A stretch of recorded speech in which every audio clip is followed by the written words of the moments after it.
নবী তো বলেছেন ইন্নাল্লাহা লা ইস্তাহি লিযিশ শাইবাতিল মুমিন। সাদা দাড়িওয়ালা মুরব্বী যখন আল্লাহর দরবারে দরখাস্ত করেন আল্লাহর লজ্জা লাগে বলে। ইন্নাল্লাহা লা ইস্তাহি লিযিশ শাইবাতিল মুমিন। এমন সাদা দাড়িওয়ালা মুরব্বীরা যখন দোয়া করে আল্লাহর লজ্জা লাগে, অর্থাৎ আল্লাহ ক্ষমা কইরা দেন। সুবহানাল্লাহ সবাই বলি। আজ উনারাদের সাথে আমরা আল্লাহর কাছে হাত উঠাবো, দোয়া করব। আমাদের ব্রাহ্মণবাড়িয়ার বড় হুজুর মাওলানা সিরাজুল ইসলাম রাহিমাহুল্লাহ প্রায় সময় বলতেন, আল্লাহ ওয়ালাদের সহবত আমাদের জন্য মস্ত বড় নিয়ামত। আল্লাহ ওয়ালাদের মহব্বত, আল্লাহ ওয়ালাদের সংস্রব আমাদের জন্য মস্ত বড় নিয়ামত।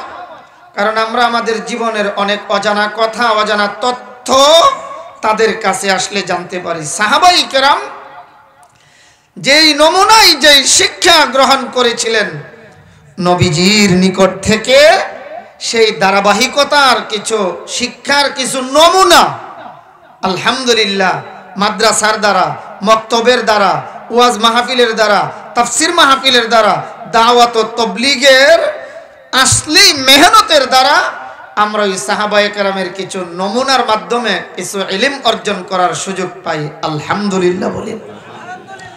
সাহাবায়ে কেরাম তো সত্যের মাপকাঠি আমাদের জন্য এজন্যই যে সাহাবায়ে কেরাম যেই বিদ্যালয়ে লেখাপড়া করেছেন, যেই মাদ্রাসায় লেখাপড়া করেছেন, আসহাবে সুফফা আর দারুল আরকাম, হযরত আরকাম রাদিয়াল্লাহু তাআলা এক সাহাবী, ওনার ঘর সহ যত মাদ্রাসা ছিল এর মধ্যে সাহাবায়ে কেরামের একটা প্রসিদ্ধ মাদ্রাসার পরিচিতি বাইতুল্লাহ, আল্লাহর ঘর।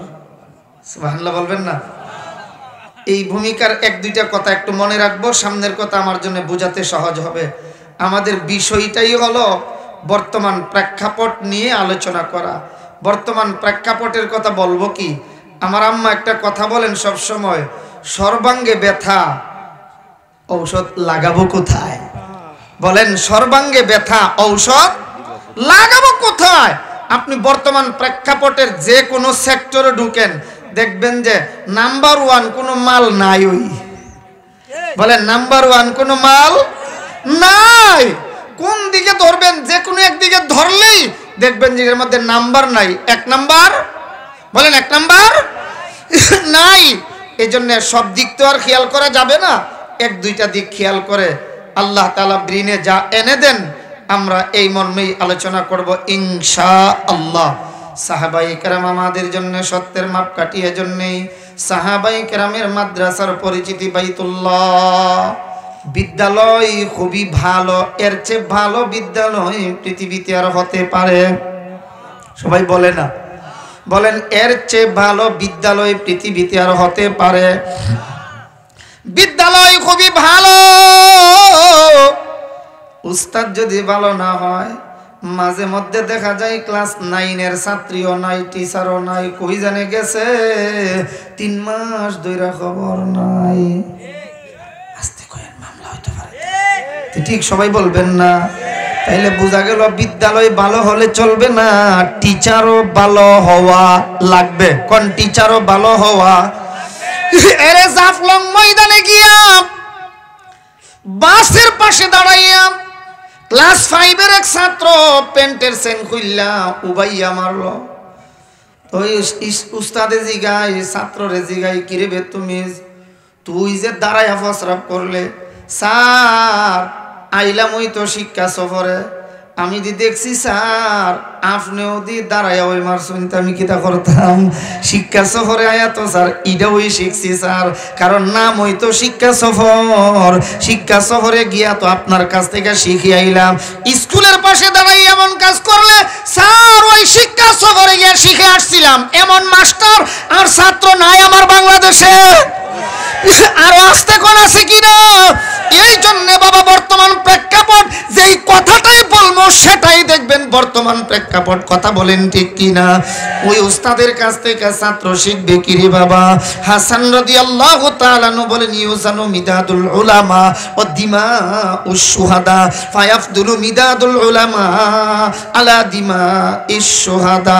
যদিও এই কথাটা হাদিস নয়, কিন্তু হাসান রাদিয়াল্লাহু তাআলা আনহু বড় সুন্দর করে নিজের কথাই বলেছেন। আমার বিশ্বাস কিয়ামতের ময়দানে ইউজানু মিদাদুল উলামা ওয়া দিমাউশ শুহাদা, কিয়ামতের ময়দানে আলিমদের কলমের কালি আর শহীদের রক্তকে দুই পাল্লায় উঠাইয়া ওজন দেওয়া হবে। তিনি বলেন ফায়াফদুলু মিদাদুল উলামা আলা দিমাইশ শুহাদা, শহীদের রক্তের চেয়ে আলিমদের কলমের কালির পাল্লা ভারী হয়ে যাবে। আরো জোরে কোন সুবহানাল্লাহ। কোন কলম? যেই কলম দিয়ে আমরা চাল চুরি করছে, ডাল চুরি করছি, টিন চুরি করছে, এই কলম? আমরা তো একটা ফাইখারি ধরে কই বিদ্যানের কলমের কালি শহীদের রক্তের চেয়ে পবিত্র। বিদ্যানের কলমের কালি বলতে কোন বিদ্যা? যেই বিদ্যা দিয়া শিক্ষা অনেক অনৈতিক কাজ করে নাই, জনগণের চাল চুরি, ডাল চুরি, টিন চুরি এইগুলি করে নাই, যেই বিদ্যা শিখে জনগণের আমানতের হেফাজত করেছে, ওই বিদ্যানের কলমের কালির পাল্লায় শহীদের রক্তের চেয়ে ভারী হবে। আল্লাহু আকবার।